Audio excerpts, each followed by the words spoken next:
We have a pretty active next day and a half ahead for us, so starting on the positive note, it is warmer outside. We're enjoying the 70s right now, low 70s across the board, Poplar Bluff in those upper 60s. We do have the clouds already moving in. They've pretty much stayed with us most of this week. Radar right now is fairly calm. We're just kind of waiting for the rain at this point. Pretty large front right now, just digging across the central portion of the state.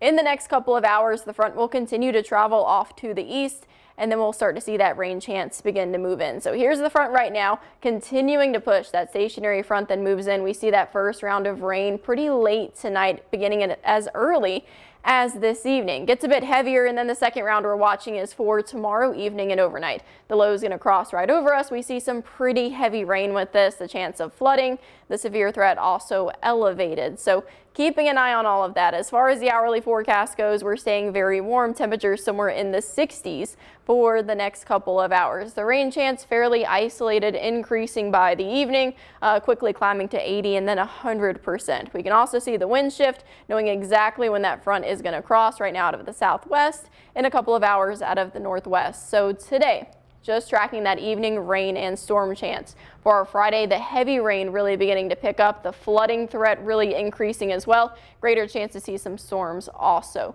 For Saturday, we could see a couple of isolated showers lingering into the early morning, but I think we have a fairly nice mild weekend ahead for us, but it's going to be pretty soggy after all of this rain. Temperatures right now somewhere in those 60s.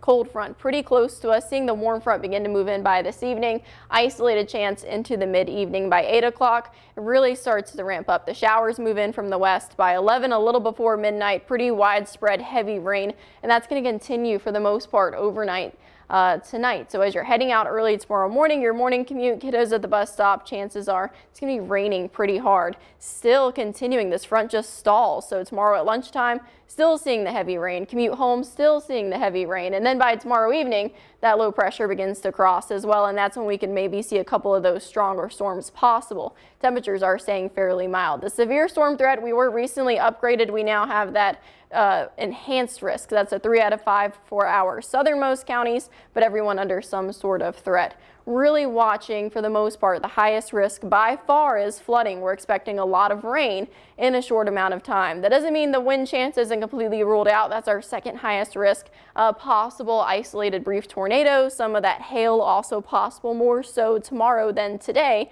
but really focusing on the flooding threat. It is pretty high, a 3 out of 4 for pretty much the entire region. We already have that flood watch in place. Flash floods also possible with this because a lot of rain in a short amount of time. Heavy rain expected tonight and through tomorrow night, 3 to 5 inches for the heavier end. That's for the northernmost part of southern Illinois and SEMO, seeing 3 to 5, other areas 1 to 3. That's still a lot of rain, and we've already seen a lot of rain this year, over 11 inches so far for Carbondale. That's a couple inches above average. So really important to have the Storm Track 3 app, especially with that severe chance possible tonight and then possible again tomorrow night.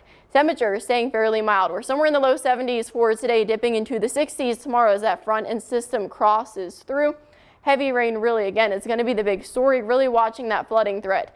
The weekend does look pretty nice on the bright side. To be positive, we have that isolated shower chance in the very early morning of Saturday, and then we stay dry at least a couple of days after that. All right, Katie, thanks for all those really important updates. We appreciate it. Thanks.